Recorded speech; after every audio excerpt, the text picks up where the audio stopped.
So hello guys, నా పేరు రాధే. మీరు చూస్తున్నారు రెస్సల్ తెలుగు ఛానల్. గాయస్, ఈరోజు ఈ వీడియో టాపిక్ వై షైన్ విక్మ్యాన్ అటాక్ రోమన్ రైన్స్. గాయస్, మనం ఈ వారం స్మాక్డౌన్లో చూసాం. షైన్ విక్మ్యాన్ అండ్ ఎలాయస్ ఇద్దరు కలిసి రోమన్ రైన్స్ పై అటాక్ చేసినారు. And Elias Roman Reigns challenge చేసినారు బ్యాక్ స్టేజ్. అండ్ ఆ ఛాలెంజ్ని రోమన్ రైన్స్ ఎక్సైట్ చేశారు. సో మనకి మనీ ఇన్ ద బ్యాంక్ PPUలో రోమన్ రైన్స్ వర్సెస్ ఎలాయస్ మధ్యలో ఒక మంచి మ్యాచ్ బి చూడడానికి దొరుకుతుంది. గాయస్, ఎలాయస్ రోమన్ రైన్స్ పై అటాక్ చేసినందుకు మనకి ఎలాయస్ వర్సెస్ రోమన్ రైన్స్ మధ్యలో ఒక మంచి మ్యాచ్ దొరుకుతుంది మనీ ఇన్ ద బ్యాంక్లో. బట్ షైన్ విక్మ్యాన్ ఎందుకు అటాక్ చేశారు? ఇప్పుడు మీరు అంటారు షైన్ విక్మ్యాన్ ఫాదర్ పైన రోమన్ రైన్స్ అటాక్ చేశారు, సో అందుకని షైన్ విక్మ్యాన్ అటాక్ చేశారని మీరు అంటారు. బట్ గైస్, రియల్ రీజన్ అది కాదు. రియల్ రీజన్ ఏందో నేను మీకు చెప్తాను ఈ వీడియోలో చాలా క్లియర్గా. గైస్, మనకి WWE నుంచి చిన్న రూమర్స్ వస్తున్నాయి.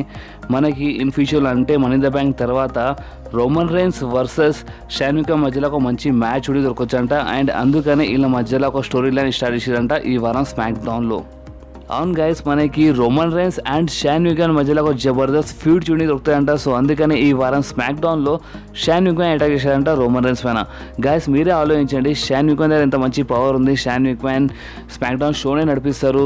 ఆయన కావాలనుకుంటే వేరే సూపర్ స్టార్స్తో అటాక్ చేపించగలుగుతుండే రోమన్ రైన్స్ పైన. బట్ షైన్ విక్మ్యాన్ అట్లా చేయలేదు. షైన్ విక్మ్యాన్ డైరెక్ట్గా అటాక్ చేశారు. ఎందుకంటే మనకి ఇన్ ఫ్యూచర్లో షైన్ విక్మ్యాన్ వర్సెస్ రోమన్ రైన్స్ మధ్యలో ఒక జబర్దస్త్ మ్యాచ్ చూడడానికి దొరుకుతాయంట. సో గైస్, ఇప్పుడు మీకు అర్థమైపోయింది కదా షైన్ విక్మ్యాన్ ఎందుకు అటాక్ చేశారు రోమన్ రైన్స్ పైన. సో గైస్, ఈ వీడియో ఎక్కడి వరకు ఉండే. ఈ వీడియో మీకు కొంచెమైనా వస్తే మీరు ఈ వీడియోని లైక్ చేయండి, మీ ఫ్రెండ్స్లో షేర్ చేయండి, అండ్ మా ఛానల్ని సబ్స్క్రైబ్ చేసి ఆ గంటని కంపల్సరీ ప్రెస్ చేయండి గైస్. ఎందుకంటే నేను ఎప్పుడైనా వీడియో అప్లోడ్ చేయగానే మీ ఫోన్లో ఆటోమేటిక్గా నోటిఫికేషన్ వచ్చేస్తుంది. సో నెక్స్ట్ వీడియోలో మళ్ళీ కలుద్దాం. అప్పటి వరకు do whatever you want to do guys. Bye.